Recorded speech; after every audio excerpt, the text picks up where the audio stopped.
Dans une précédente vidéo, je vous ai montré toute une panoplie d'outils destinés au désherbage, ce que l'on appelle maintenant le désherbage alternatif, puisque à partir de 2019, les produits chimiques de désherbage et autres d'ailleurs seront interdits dans nos jardins. Alors, bien sûr, ce sont déjà des outils très utiles puisqu'ils ont des manches longs, mais aujourd'hui, je vais vous présenter des outils particulièrement originaux, je suis sûr que vous ne les avez jamais vus, qui vont s'utiliser eux en poussant, ce qui est beaucoup plus confortable et aussi beaucoup plus efficace. Alors on va travailler à la fois dans le jardin d'ornement et nous irons également au potager de façon à pouvoir vous montrer tout ce qu'il faut pour réussir un super désherbage alternatif.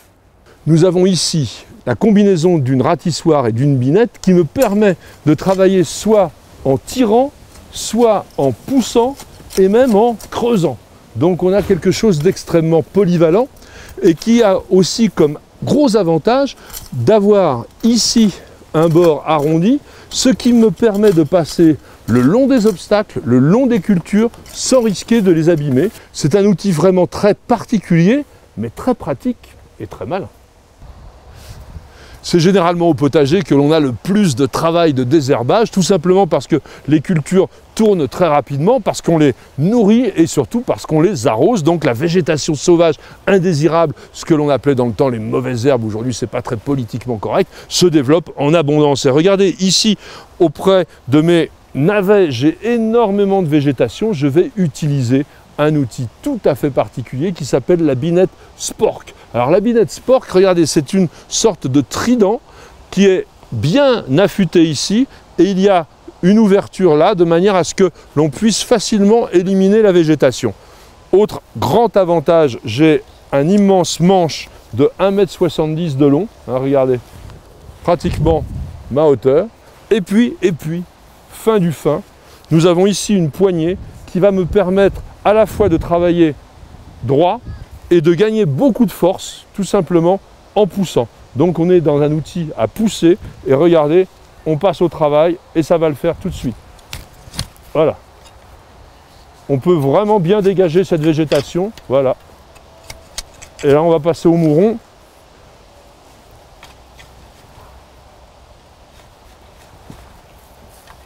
Vraiment je travaille sans effort. La végétation s'en va très facilement, c'est parti. Voilà. Et après, je peux utiliser les dents comme ceci pour pouvoir ratisser ma végétation. Si c'est trop profond, je pique et je vais sortir. Voilà. Là, ici, il me reste quelque chose. Je peux même utiliser le pied. Et voilà.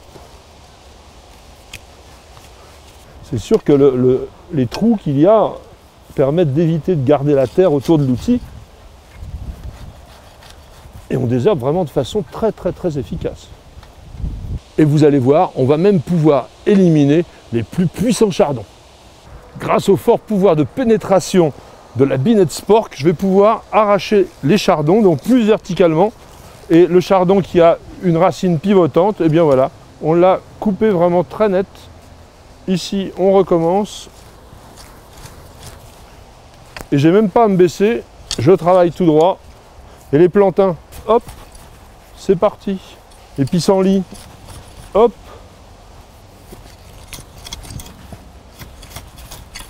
Et là, je ne suis absolument pas courbé, j'ai le dos bien droit, je travaille sans effort et rapidement. Un autre outil très original dans sa forme et assez proche quand même de la binette Spork dans son travail, mais plus superficiel, voici la binette cœur. Évidemment, elle a une lame en forme de cœur. L'intérêt, c'est qu'elle va pouvoir se glisser facilement au niveau des mauvaises herbes. Elle est affûtée des deux côtés et ici aussi légèrement, donc on pourra creuser si on veut sur le côté. C'est tout à fait idéal pour passer au plus près des cultures. Là, par exemple, voilà, je désherbe auprès de mes salades. Alors, il faut y aller tout doucement. Voilà, on extrait. Et en même temps, on va ameublir le sol, c'est-à-dire donc là faire un binage. Lorsqu'on enlève les mauvaises herbes, c'est un sarclage.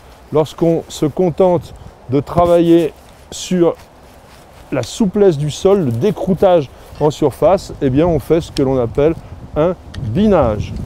Pour les sentiers en terre que l'on fait couramment dans les potagers, on a un outil vraiment de base très traditionnel, très intéressant qui s'appelle la ratissoire. Alors si vous regardez bien, on va avoir l'impression d'un fer de binette et effectivement ça ressemble bien à un fer de binette un petit peu plus étroit, mais au lieu d'avoir un col de cygne qui fait que l'outil baisse du nez et nous oblige à tirer, eh bien on a ici un emmanchement beaucoup plus droit avec une sorte de sinusoïdal qui va nous permettre de travailler verticalement, et j'ai aussi cette poignée poussoir et donc je vais travailler encore une fois le dos bien droit avec cet outil, la ratissoire, qui est vraiment une binette améliorée. Regardez. Donc on travaille superficiellement.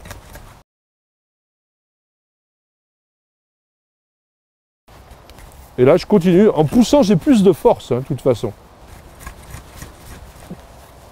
Donc c'est un outil qui travaille pratiquement à l'horizontale. On ne va pas aller chercher les racines profondes du liseron ou du chardon, par exemple, mais ça fait quand même un bel entretien. Pour les allées gravillonnées ou sablées, comme ici, je vous conseille la ratissoire à pousser pleine lune. C'est un outil tout à fait original qui a une lame arrondie, qui est affûtée sur 360 degrés, mais qui est ajourée ici. Elle permet donc de laisser passer les gravillons et de se jouer complètement des obstacles. Alors bien entendu, j'ai mon manche de 1,70 m, la poignée, et je vais pouvoir travailler en poussant, puisque c'est une ratissoire à pousser. Voilà. Donc en fait, on a une extraction de la terre ou du sable qui est tout à fait excellente. Voilà.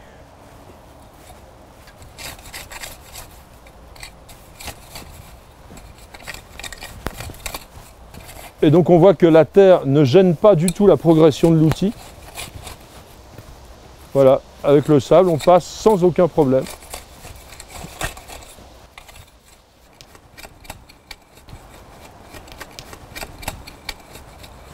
S'il est toujours possible de jardiner avec 3 fois rien, le jardinage avec une belle panoplie d'outils vous changera complètement la vie et deviendra alors un véritable plaisir.